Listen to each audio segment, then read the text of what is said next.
راضی برضائے رب، رب کی رضا پر راضی رہنا.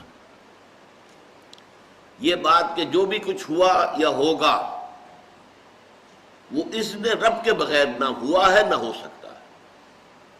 یہ تو ایمان کا منطقی تقاضا ہے. یہاں پتہ تک نہیں ہلتا جب تک کہ اللہ کی اجازت نہ ہو، اذن نہ ہو.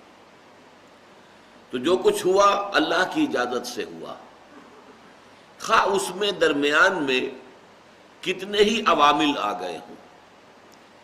کسی نے اٹھا کر آپ کو پتھر مارا، لیکن یہ پتھر آپ کو نہیں لگ سکتا تھا اگر اللہ نہ چاہتا. پتھر مارنے والے کا عمل اپنی جگہ ہے، لیکن آپ کو اس پتھر کا لگ جانا جو ہے یہ بغیر اذن رب نہیں ہے. لہذا اس کو سمجھیے کہ اللہ کی طرف سے آیا. ایک اس میں لطیفہ بھی ہے کہ ایک کوئی درویش یہ کہتا ہوا جا رہا تھا ایک جذب کی کیفیت میں، جو رب کرے سو ہو، جو رب کرے سو ہو، جو رب کرے سو ہو. ایک شخص نے اٹھا کر اس کے سر پہ پتھر دے مارا. اس نے پلٹ کر دیکھا تو شخص نے کہا مجھے کیا دیکھتے ہو، جو رب کرے سو ہو. تو اس درویش نے جواب دیا کہ یہ پتھر مجھے تو رب کے مارے ہی لگا ہے، لیکن میں دیکھ یہ رہا تھا کہ بیچ میں منہ کس کا کالا ہو گیا، کس نے اپنے لیے جو ہے وہ عذاب اللہ کا کما لیا. ورنہ مجھے بہرحال یہ پتھر لگا ہے تو اس میں اذن رب شامل ہے.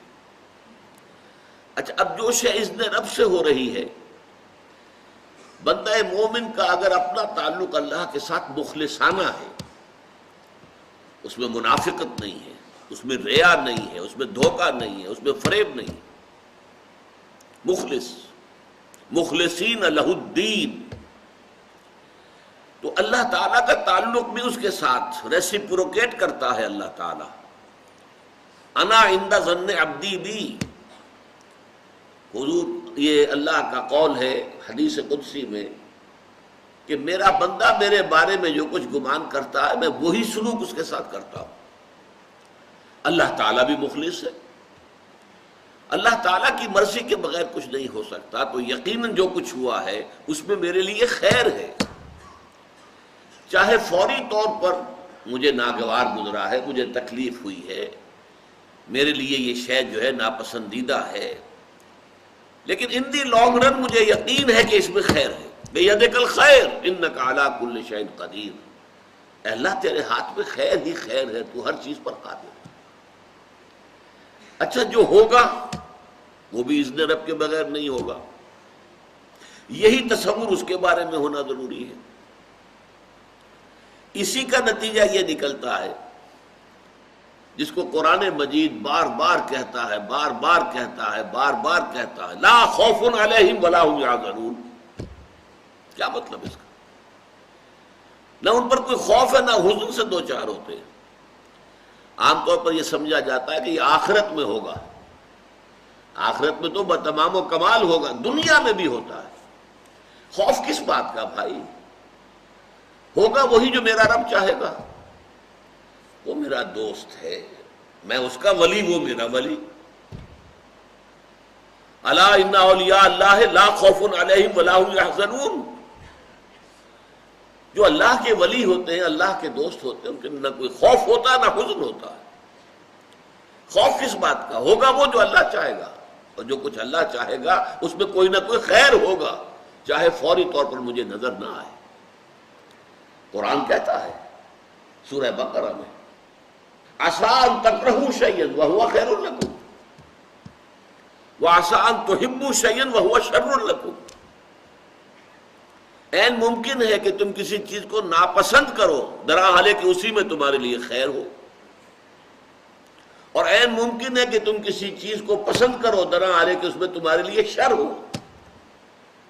اللہ یعلم وانتم لا تعلمون، اللہ جانتا ہے تم نہیں جانتے.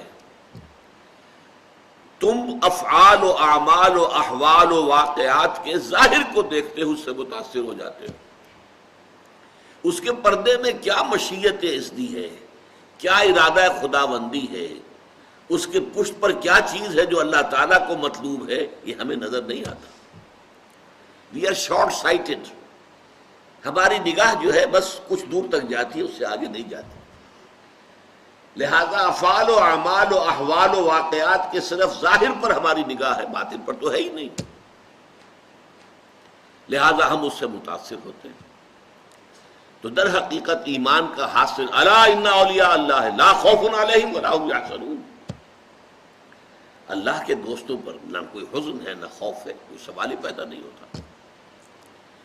اسی طریقے سے قرآن مجید جو ہے بلند ترین مقام جو انسان کا ہو سکتا ہے، اس کی تعبیر کے لیے الفاظ استعمال کرتا ہے رضی اللہ عنہم ورضوا عنہ.